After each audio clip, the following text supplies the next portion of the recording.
Welcome to The Mortgage Voice with Jeff Barton, your voice in the mortgage industry. Each week on this program, Jeff and his guests share their expertise, personal anecdotes, and the latest industry news to keep you in the loop. Now, to provide you with insight and help you navigate the consistently changing world of real estate lending, here is your host for The Mortgage Voice, Jeff Barton. Welcome, everybody. I am Jeff Barton, and this is The Mortgage Voice. Thank you very much for tuning in, for listening each and every week. We're on a number of different podcasts, whether it's Spreaker or Apple or Google. Certainly, we're on YouTube. We're on 5 radio stations in 3 different states. We want you to join. Listen to us each and every week. If you want to watch us on YouTube. Click buttons that you like what we're doing, and we try to continue to bring you information on mortgages and real estate. This is a changing environment, and those things are going to really impact how you make decisions. So, I'm Jeff Barton. This is The Mortgage Voice. Listen in. Thank you very much for doing so each and every week.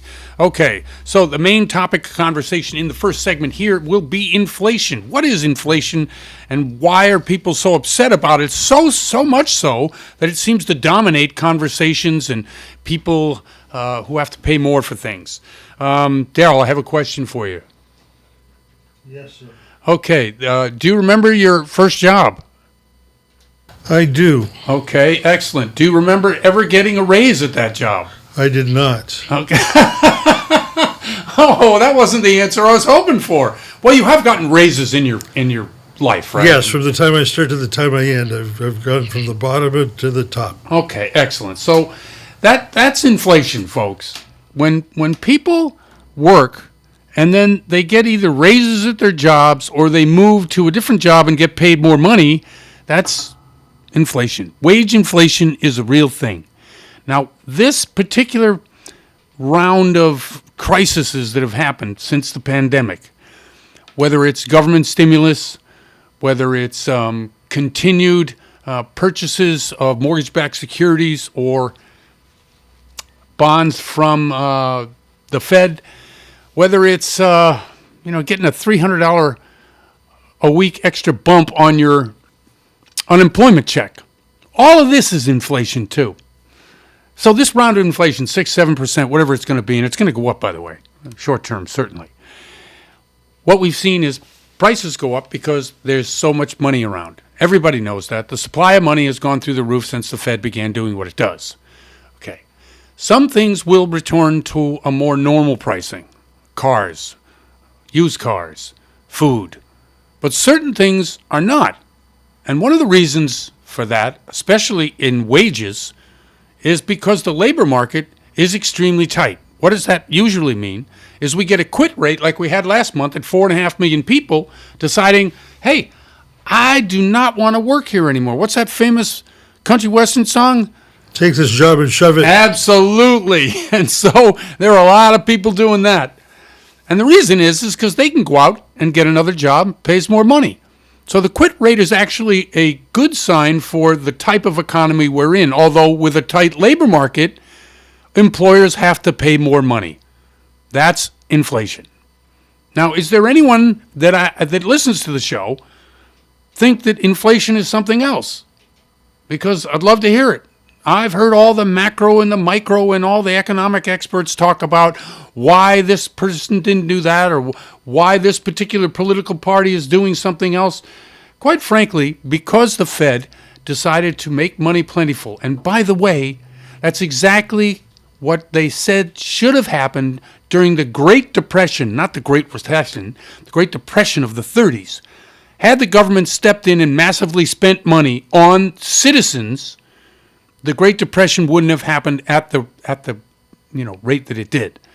And during the Great Recession, which was back in 2008, what the government did at that time was they handed out billions of dollars to major banks and businesses. But that didn't trickle down to the average Joe. And it was good for Wall Street. It's not good for Main Street. Remember those sayings? Well, this time around, they did it differently. They gave a lot of money to corporations, absolutely. The PPP, the Paycheck Protection Program, absolutely. But a lot of small businesses and people who were unemployed got extra money to maintain the standard of living, but more importantly, to maintain the economy.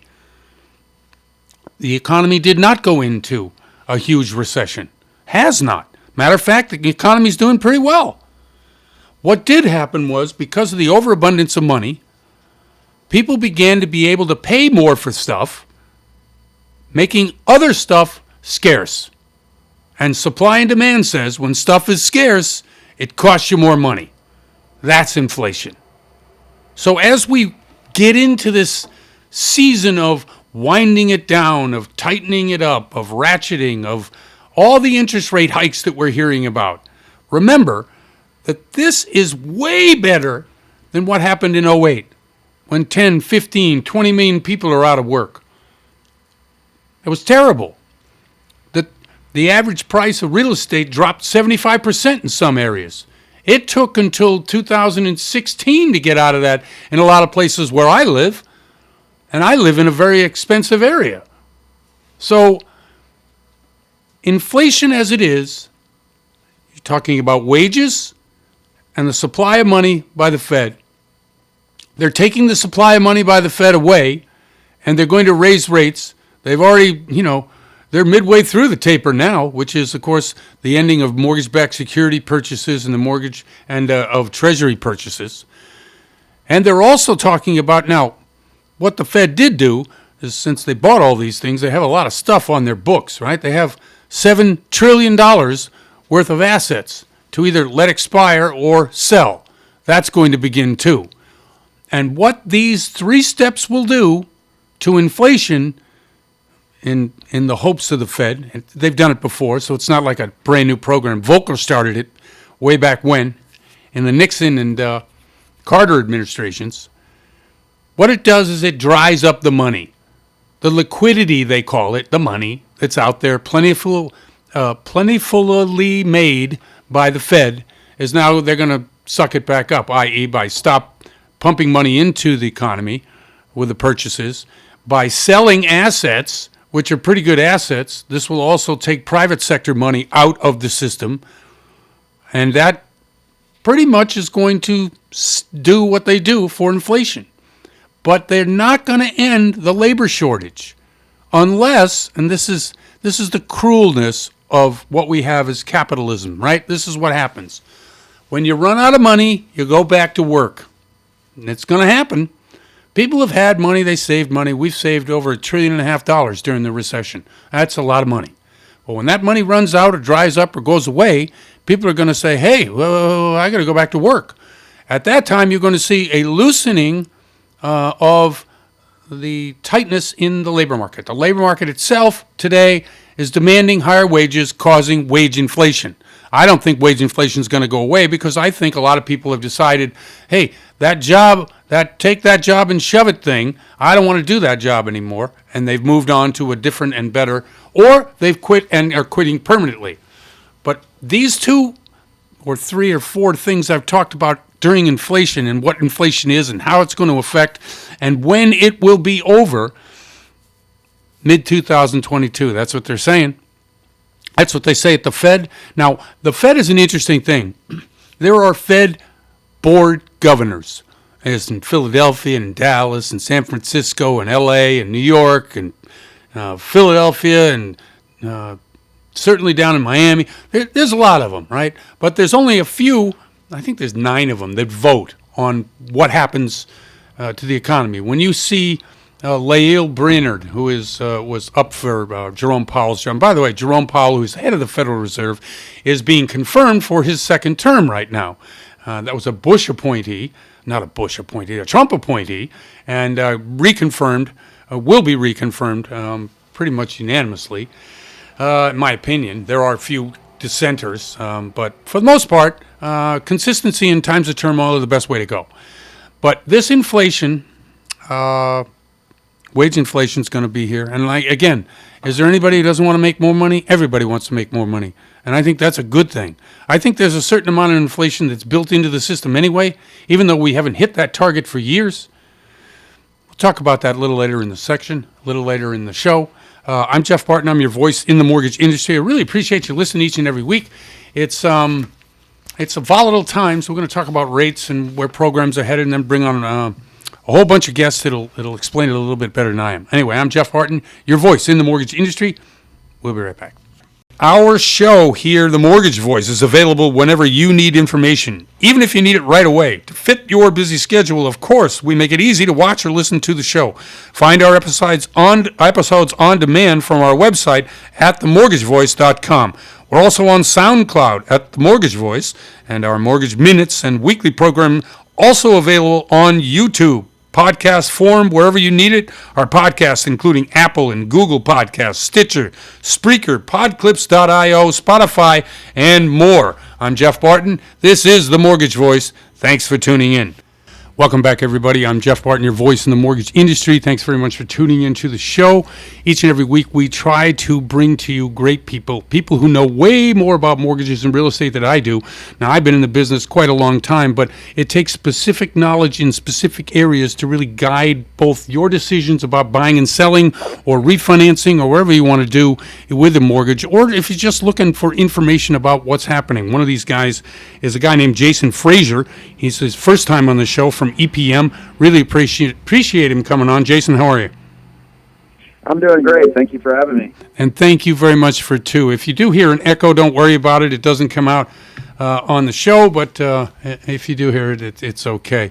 Okay, so Jason, tell us a little bit about EPM and some of the programs you might be offering this year that you weren't quite sure it was going to come.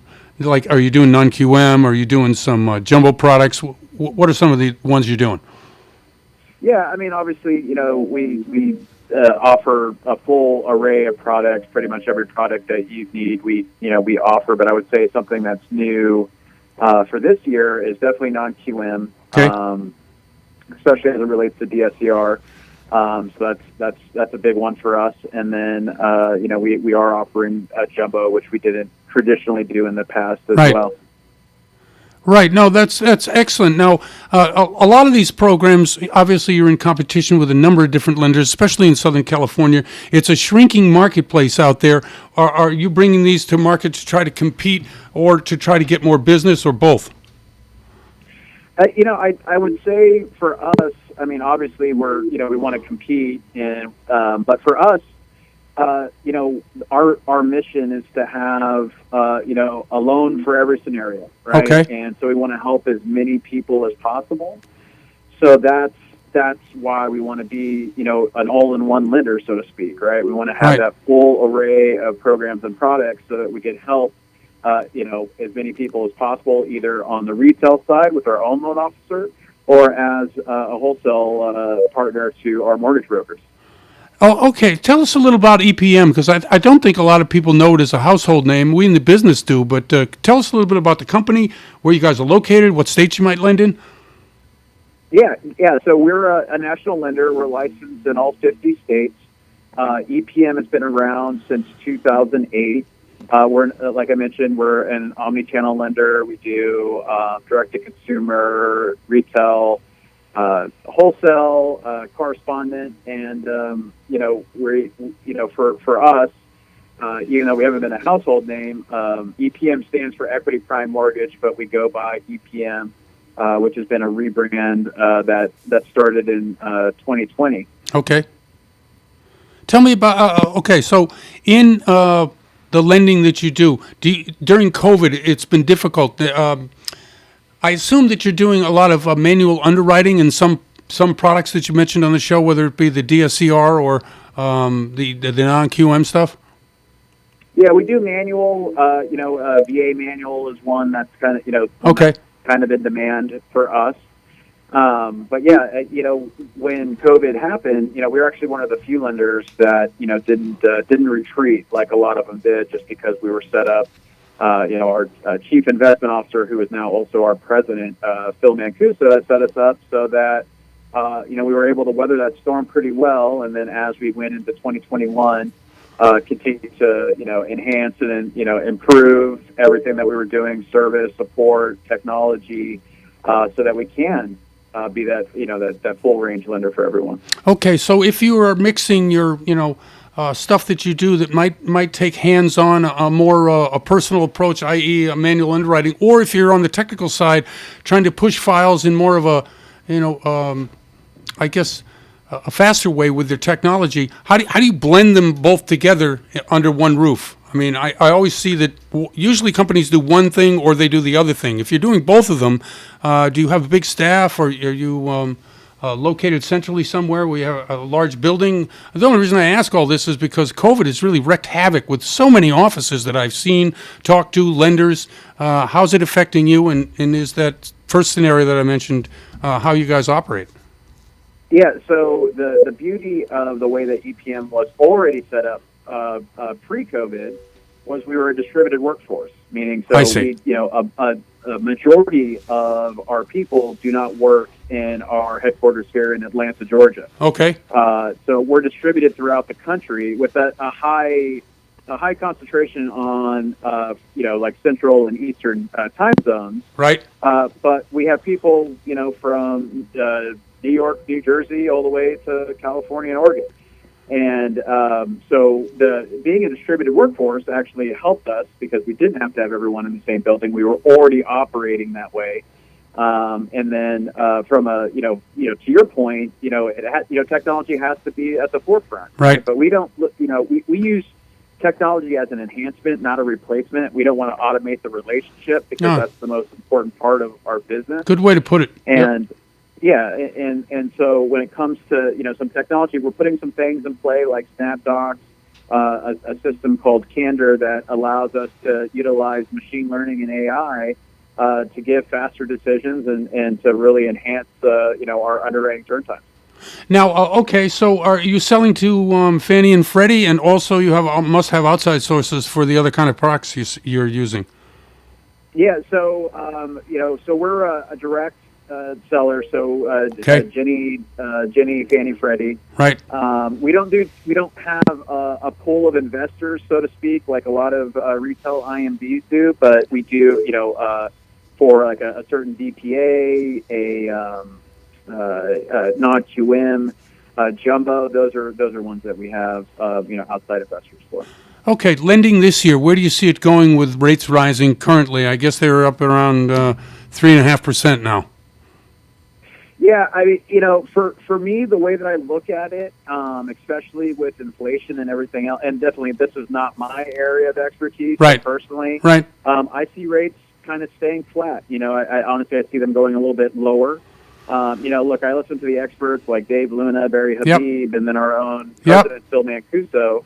And if you talk to Phil will tell you that rates are never going up. and what he means by that, like rates obviously have gone up a little bit, but meaning it's we're going to stay in the world that we've been in probably since the crash, right? We're going to probably be in the 3 to 4, 4.5. But I think it's going to stay in the threes. If again, taking the experts, not me, but just taking what the experts say. No, I like that. Obviously, quoting different people in our industry. A lot of the listeners won't know who the heck these people are, but experts, they're all predicting it. And I've read many articles about it saying that we're looking no more than 4% by the end of the year. Yet at the first month of the year, we're at 3.5%. Now, at the beginning of COVID, we didn't know what was going to happen, but business boomed. So, who knows what is going to happen? I just know that now these rates are still really good, and if you can get into a property and you want to buy it and you can afford it, this is the time to do it. Wouldn't you say the same? Oh, absolutely. Right. And this is what I think everyone's missing is that even if rates go up a point and a half, let's say they go up in 2 points. Right. They're still technically at historic lows. Right. That's right. Even then, and I think everyone just has the memory of basically the crash until now, and that's the world they've lived in, and understanding that hey, rates used to be 9, 10, 12, 15, percent, and guess what? People did business then. As long as people need a home, well, there will be lenders that are well positioned to service that business. And from a consumer standpoint, listening to this is that look, you can get with all the professionals, all the experts. No one has that crystal ball, because no one called COVID, right? No one knew that was going to happen, and not only that, but no one knew that was going to be a huge boom for our industry. When everyone thought, like, oh man, like no one's going to buy a house, no one's going to do all that. It ended up having 2 years of unicorn growth that's never happened before. So what I would say to them is that don't wait for the rate to go down. If you like it, and you can afford the payment, you like it, do it, because those same people last year that were waiting for their perfect rate, right? Guess what? They got it, but now they can afford a lot less house than they could have if they would have just bought earlier. And so to me, and then same with like if you're sitting on the fence to do a refi and you're waiting for that rate again, it's like, look, if you wait 3 or 4 months, it's going to take you 3 or 4 years to make up the money that you would have saved up until that point.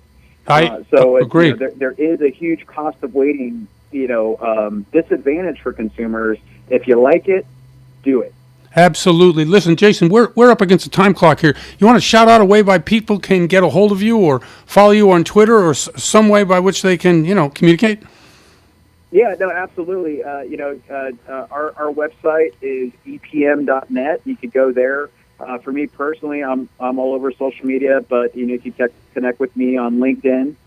Just search for Jason Frazier, or connect with me on Facebook or Instagram. Jason, thank you very much. Really good talk and a lot of good information. Appreciate you coming on the show.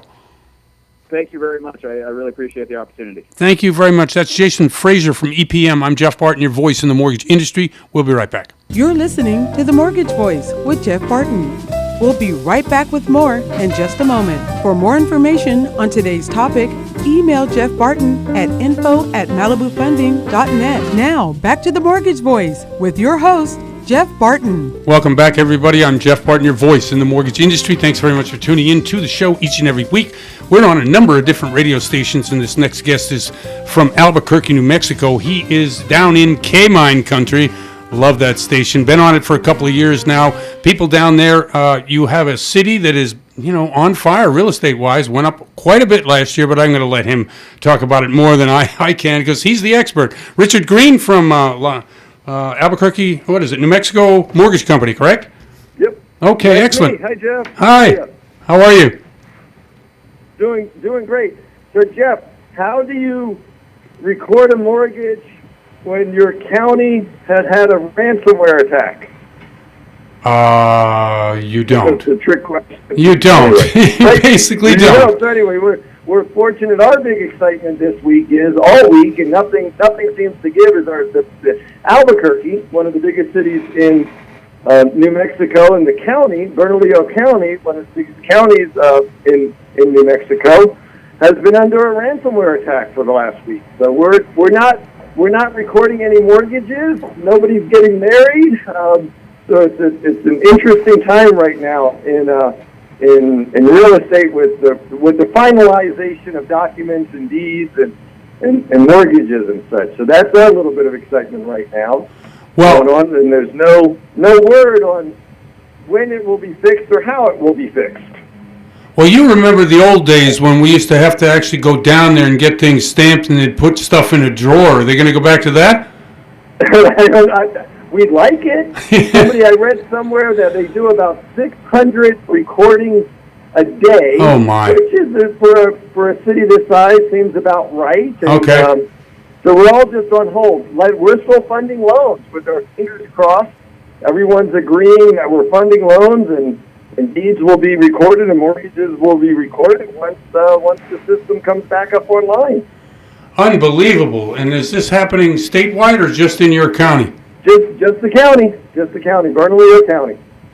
Now I don't want to going on a week now. So wow. But besides that, our market is pretty much the biggest bump I believe Albuquerque has ever seen in the lifetime of the 300 plus years of Albuquerque being a city. We've just had it, and it's still alive and well. It hasn't necessarily relaxed as what we thought it might relax a little bit. It's still strong. Wow, what is the inventory like? Is it still low? Still low. Right. Still low. There are lots coming online. I think this year there's going to be builders lots. There's a couple. I think 500 maybe is up to 1,000 lots, which again doesn't sound like a tremendous amount, but for a city the size of ours, that really helps. That there'll potentially be a 1,000 new builds because that's part of the appreciation of this. There's been no developed lots for new construction. The cost is through the roof. Yep. A lot of folks are converting properties to even short-term rentals. That's been a huge phenomenon in the last 12 to 24 months in Albuquerque. We've seen more Airbnbs come online, which those potentially could have been sold or could have been just, Right. So that's really affected our prices as well. Do you see the large corporations coming in, or are these mom and pop shops putting up? Mom and pop, definitely mom and pop, potentially from other markets, because such Right. Albuquerque in comparison to Phoenix, LA, Las Vegas, even Denver, we're still low man on the totem pole. So somebody can be in California and sell I see it. They sell their 1,500 square foot house for $1.2 million. They come here and buy a very pleasant single family for $600 cash, and they have $400 left over to buy a rental house and cash. And we see that. For our mortgage clients, it's kind of one of those. Our mortgage clients are offering $10,000, $20,000, $30,000 above ask to compete with the cash offers. Wow. That's okay. So how is a lot of things come to mind? The programs, products, how are the appraisals being handled in a situation like that? So we have a deficiency of appraisers. We have a bottleneck of getting appraisals done. Right. And it all kind of goes back to the advent of appraisal management companies and really. Appraisers, it really is a big, I'm not sure if listeners know, it takes so much to become a real estate appraiser now. Yep. You need practically 2,000 hours. It's a year practically of working under another certified appraiser, and for the most part, it's a glorified internship. They don't really get paid a whole lot. Right. So to become a new appraiser really takes a lot of energy, a lot of effort, and you have to have potentially some other income to just survive for that year while you're internshipping practically. Right, and then you go work for an AMC, and what do you get paid there? Not that much either. Not that much either, exactly. And so we have with our very steady, very healthy buy-sell market, and it's relaxing a little bit because rates did so many people. We had such a busy year with folks that can refi or wanted to refi. There was, as you're aware, we came through a very busy time, and appraisers. Well, some people are tired too. They got. I don't want to say burnt out, but they're tired. A couple of our favorite appraisers are talking about retiring, and it's just like, oh no, don't retire. But that's and so we definitely have a bottleneck in appraisers and getting loans done, but we're still getting them done. I don't mean to sound too I don't want to say pessimistic, but we're still fortunate that we're closing loans, that we're still helping people. Programs with VA, we have a lot of vets with the Air Force Base being right in Albuquerque. We have a VA hospital in Albuquerque, so we do a good many VA loans, and those are wonderful to work with because all those appraisers, they just go do the job. It's just right through the VA, and they're done in 4 or 5 days, and so those are always wonderful. No, that's good, and that you bring up the products. What are some of the other products that are maybe when rates go up, maybe more attractive? Are you looking at the non-QM world? We're seeing more. We're seeing more bank statement programs. We're seeing many more. We're doing more. Just not sure if it's a market shift, but as you well in the marketplace, mortgage companies call them non-QM mortgages, which basically just means there's more ways to qualify. So you're qualifying on your cash flow of your bank statement. You're qualifying simply on the cash flow of the rental property you're buying. Those are as real estate gets popular and rental rates go up, more people want to become real estate investors, and so we've seen a good influx of those types of products. Along with, we do plenty of first-time homes. The first-time homebuyer program is very strong here in Albuquerque, and along with FHA, with the FHA loan limits being raised. Of course, cross the country, that really helps Albuquerque. Pretty much almost encapsulates all of between the Fannie Mae rates going up we're pretty much covered with. We can do a conventional loan, an FHA loan, a VA loan, a USDA loan, zero down. Pretty much, we're in the whole state now with loan limits being raised. No, those are great products for people, especially down in your area. What are the loan limits in your county? Do you remember? Oh, heck, I'm going to pull it up. FHA, you put me on the spot, Jeff. No, forget it. Why did I do that? I'm sorry. 65. Okay. Conventional is up, I think, close to, I almost want to say 650. Let me just see, FHA loan I think limits, but it's 625, it's a something nice like that. Big jump for the area, and it's to look at them, you just go, oh man, there's it pretty much covers all the housing in Albuquerque between the two. Right. Hey, listen, we are up against it. Shout out a way by which people can get in touch with you down in your area, Albuquerque, New Mexico. Yes, thank you. So we can always visit our website is NM for the abbreviation of New Mexico, nmmortgagecompany.com. You can always call me directly on my cell phone, 505-228-2610. You can also text me on that number. And love to visit if you have any questions or just want to talk shop. So thank you. Thank you, Richard, very much. I love the update. Love always talking to you. You have great information, especially for the people who are living down there who need the kind of expertise you're giving them. Thank you. Thank you. Bye-bye. Okay, bye-bye. That's Richard Green from New Mexico Mortgage Company. I'm Jeff Barton, your voice in the mortgage industry. We'll be right back. You're listening to The Mortgage Voice with Jeff Barton. We'll be right back with more in just a moment. For more information on today's topic, email Jeff Barton at info@malibufunding.net. Now, back to The Mortgage Voice with your host, Jeff Barton.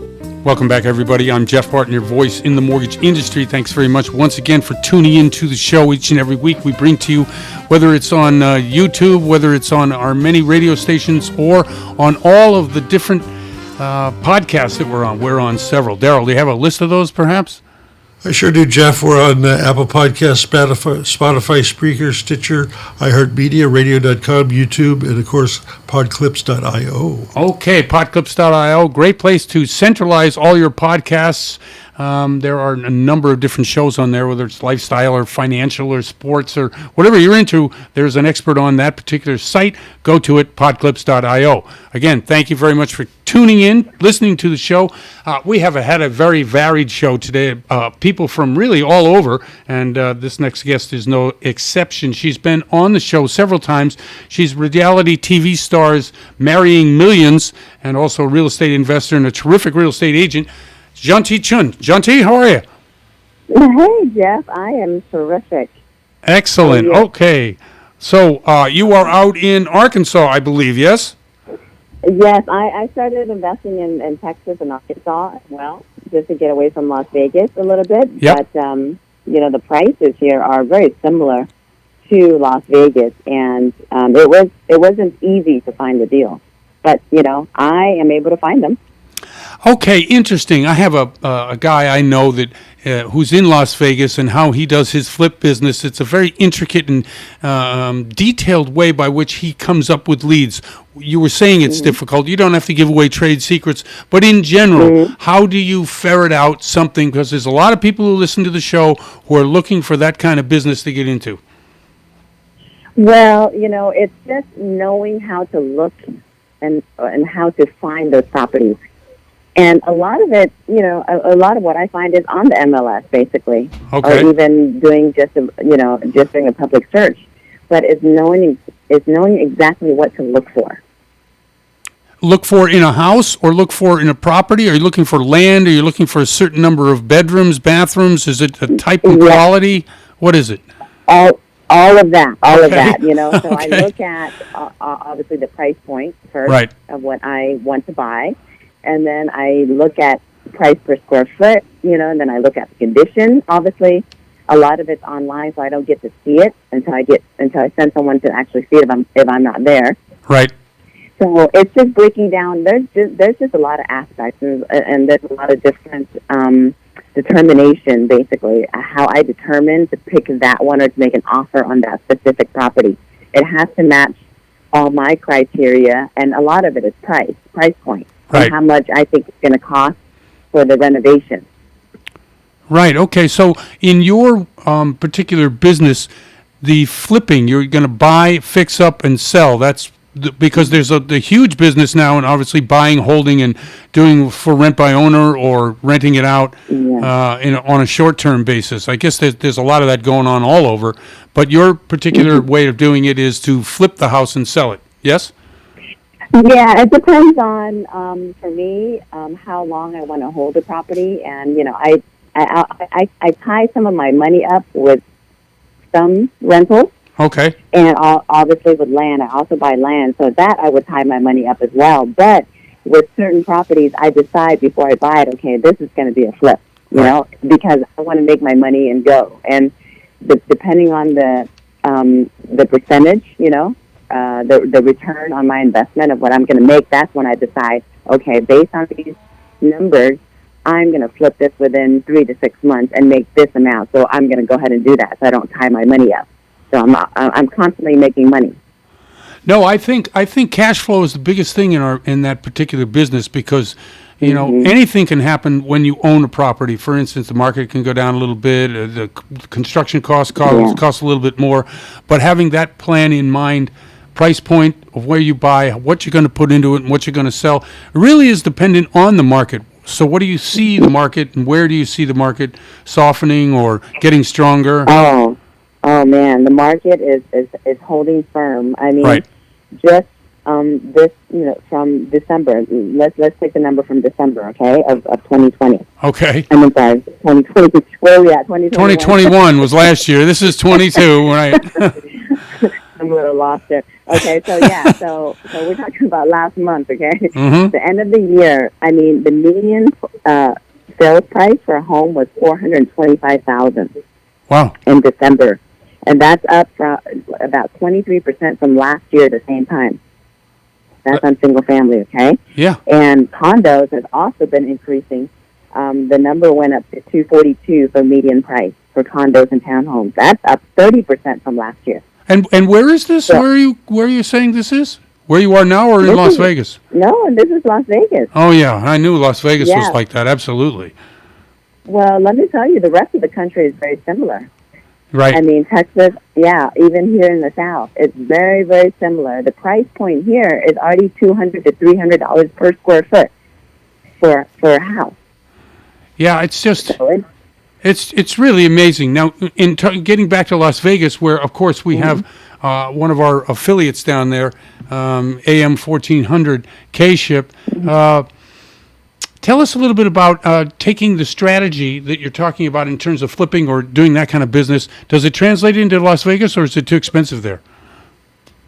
Well, I mean, even in Las Vegas, there are deals that you can still find, just not very many. Now, I've gone a little bit outside of Las Vegas to Pahrump. Right. Where the price point for me is still pretty good, you know, so I go there and I have invested there. But, you know, and even in Pahrump market, in Las Vegas, we're talking about less than a month's supply. Wow, that's overall. I don't understand it really. I mean, what's going to fix that problem? Because when people talk about inflation, right, this is what they're talking about. You don't have any product, and people will pay whatever they pay. So the house prices go up. That's inflation, and I think that's happening over a lot of different places. But in the real estate world, hey, the demand is high because people need a place to live. And there aren't any places to live. Absolutely. And, you know, building costs has also increased. Right. Because, you know, me doing the flips and having to buy the materials. Right. And, you know, the lumber and stuff, oh, my God, it's outrageous. And that's the reason the prices keep increasing, because the building cost is a lot higher than before, too.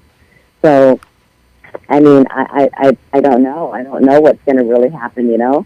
All I know is there's not any supply. There's low supply and high demand.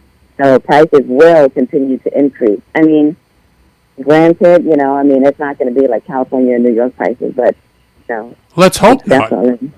I mean, I had somebody, a friend of mine who's in the business a long time, said, look, you're going to get California where $1 million is going to be the lowest price that you can buy a house, especially in any place you want to live.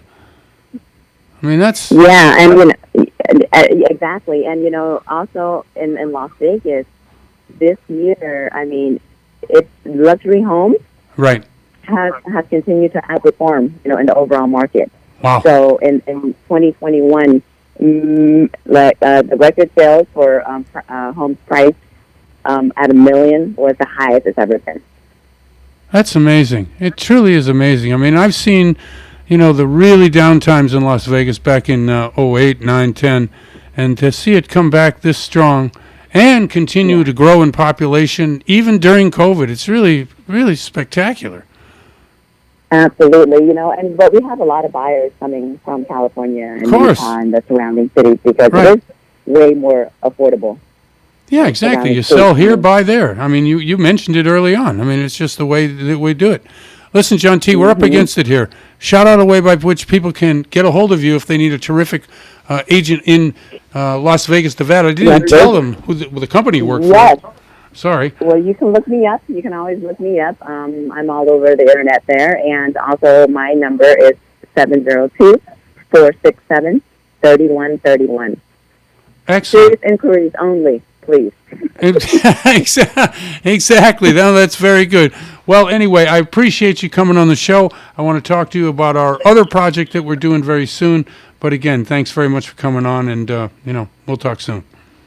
Terrific. Thank you for having me, always. Thank you, Jeff. Thank you very much. That's John T. Chun. She's the star of Marrying Millions. She's a real estate investor and a terrific real estate agent in Las Vegas, Nevada. I'm Jeff Barton, your voice in the mortgage industry.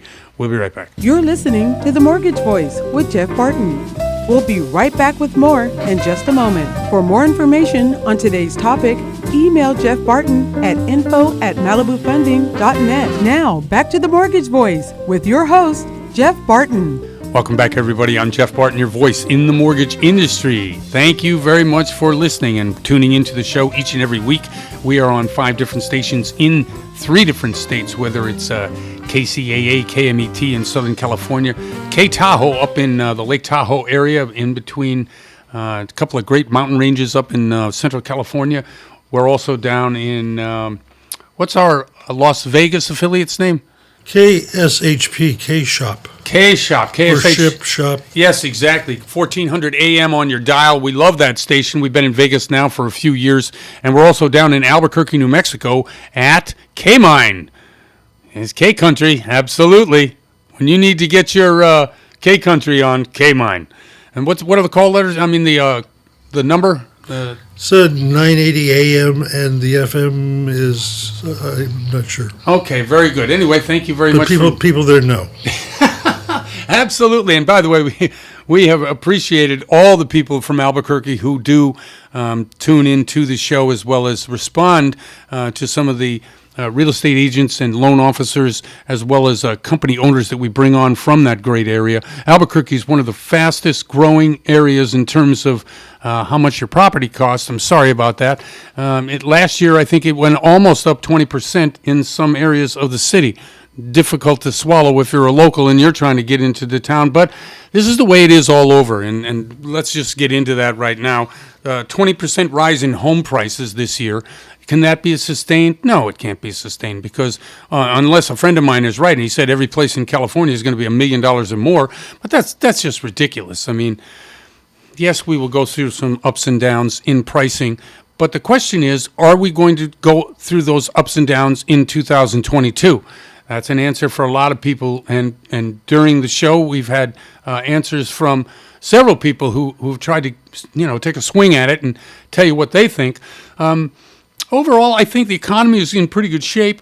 I think the asset bubbles, what they call the asset bubbles, which means 20% increase in your housing costs year over year, that's what we would call asset appreciation, but also a bubble. And how does that cure, and what is it exactly that we can do to make sure that people can afford a house?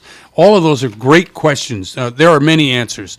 Usually the market itself plays the biggest role of all.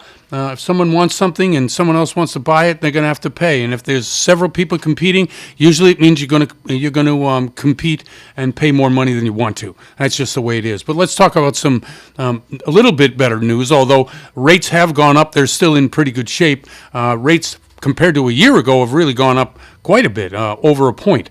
30-year fixed rate, 3.59%, 15 years at 2.85. That's still a great deal. The FHA is at 3.22%. The jumbo is at 3.27, and the 5/1 ARM is at 3.68. All of these prices are historic lows if you take out COVID years, right? I mean, these are pretty darn good rates. Problem is, of course, house prices have really risen, closing costs have risen, and fix-up costs have risen. I just saw an article on, I think, Mortgage News Daily, or was it Housing Wire? Both of these are great places to go and find information. Lumber prices have really shot up again. We're now up to $1,200 1,000 cubic meters of board. I forget what the exact measurement is. It's standard, and how they price wood and how they price lumber. At its height last year was at 1,600.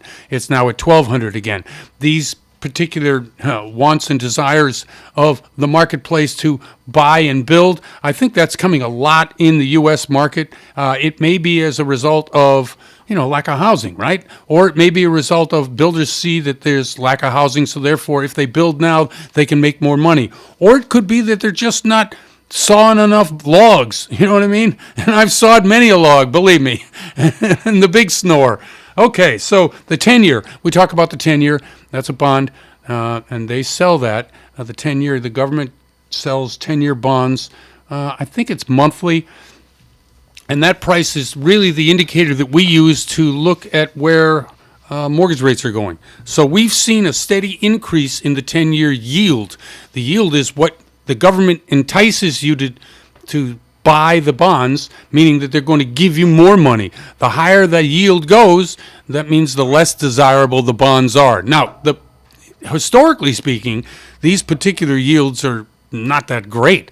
But if you look over the last 2 years, these bonds are really shot up. The 10-year yield is at 1.745%. Not a month ago, it was 1.3, 1.35. And really 6-8 months ago, it was really just eking over 1 point. So we've seen very steady growth in the bond yield, meaning government debt isn't as attractive as it was, so therefore they've got to juice the yield in order to get people to buy the bonds. Just the way it is.